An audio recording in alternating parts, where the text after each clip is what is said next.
What's up guys, Houndish here, and today we have the weekly reset roundup for February 28th. And of course, this week, Lightfall finally launches. And so we'll touch on the launch itself, all of the important preload information, and then some of the major updates to the week, especially stuff that pertains to the resets. So we'll cover new rewards rolling in this season, some of the first week's featured activities, of course the Nightfall, the raid launch, plus store updates and game updates. So as always, I hope you find the breakdown helpful today, but before we get into it guys, today's video is sponsored by the mightiest mobile game around, and it's Raid Shadow Legends. Without a doubt, the biggest game that you can fit into your pocket, coming with nearly 700 epic champions with unique skills, faction lore, and a lot of customization which creates loads of gameplay combinations. Even better, it's available to play for free right now on all mobile devices and PC by scanning the QR code on screen. Raid is the most expansive mobile-friendly game around, and as well as deep customization, there are many different ways to play across story modes,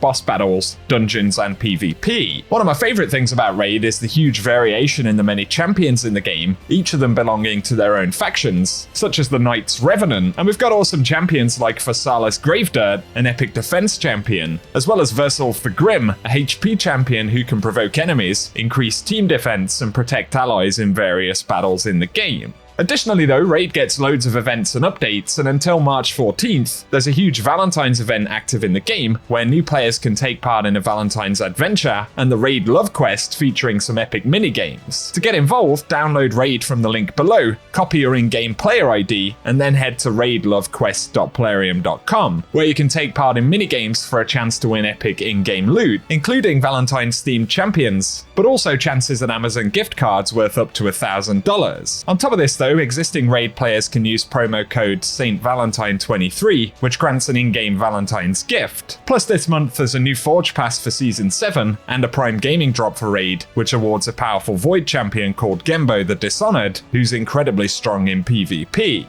Raid has tons of content, and if you want to get started today, new players can use my link or scan the QR code on screen to get a free starter pack with all of this awesome loot, and that'll appear in your in-game inbox for the next 30 days. So to get the download, hit the link below, and thanks to Raid Shadow Legends for sponsoring the video.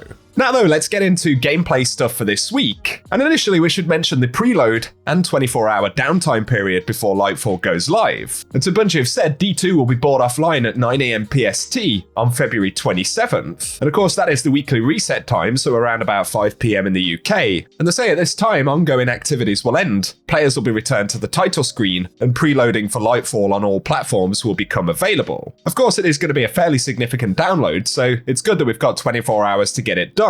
We should also note that for some users, especially PlayStation players, the Lightfall preload actually went early. But just bear in mind, if you do accept that download, of course it gives you the updated version of Destiny, and then you're actually unable to play until Lightfall goes live. But otherwise, preloading for the expansion will begin today. And then of course, before we talk about content for the week, we should also mention that seasonal content from Year 5 of Destiny will be vaulted as Lightfall launches, so everything from Season of the Seraph pretty much, and the previous seasons following Witch Queen, plus all of the items that you can see on screen, which are related to the seasonal content, are going to be removed from the game and vaulted. However, then of course, we're going to get access to all of the new content in Lightfall and the new season, which is Season 20, and that's Season of Defiance. We've had a couple of previews of Lightfall content, but all we really know about the new season is that the Cabal invasion of Neomuna will even expand to Earth, and so in the season content we'll be focused a little bit more around EDZ and rescuing citizens. But in terms of gameplay and rewards, I'll link some videos down below taking a look at new weapons and things like that. We will, however, get a new ritual weapon for Season 20, and that's this new glaive, the Ecliptic Distaff.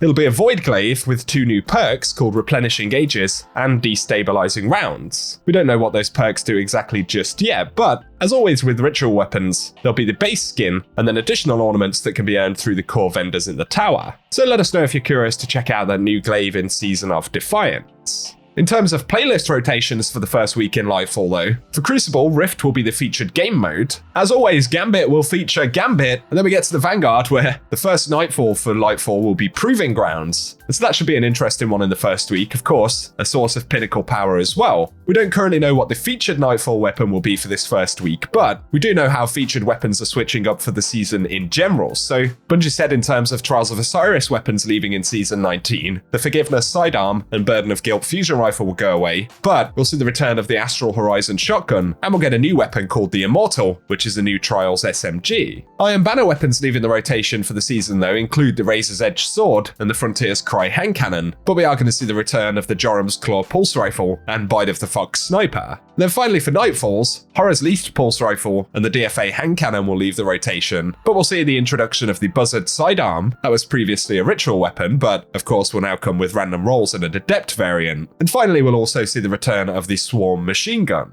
The featured in-game activities for the first week of Lightfall though will include the Last Wish raid, and in the Legends tab we'll also get the Prophecy dungeon, and as always both of these will drop their unique items, but we'll have that updated power relevancy, which may certainly be useful if you find the time to run these in the first week of Lightfall. One of the other big pieces of content for Lightfall, of course, will be the new raid. That won't be launching in the very first week of the expansion, but it will be going live on March 10th, which of course is the Friday after Lightfall drops. And the raid will be going live at 9 AM PST. I do apologise if my throat sounds a bit sore, guys. I've managed to get a pretty nasty cold just a couple of days before Lightfall goes live. But we're going to do our best to fight through. And right here we should talk about the Eververse store. Of course, the entirety of that store is going to be updated with new items. One of the only items we really know about is a new emote called the Flamenco Dance. And Bungie have shared a couple of images of that emote right here. But as always, I'll be sure to keep you guys posted with a full inventory of new items for the Eververse store once we got those first couple of days of Lightfall out the way. Additionally, with this being a new week and a new season, we can't say for sure what the Lost Sector rotation will be just yet. However, Dares of Eternity is due to see the Rotation 1 loot drops.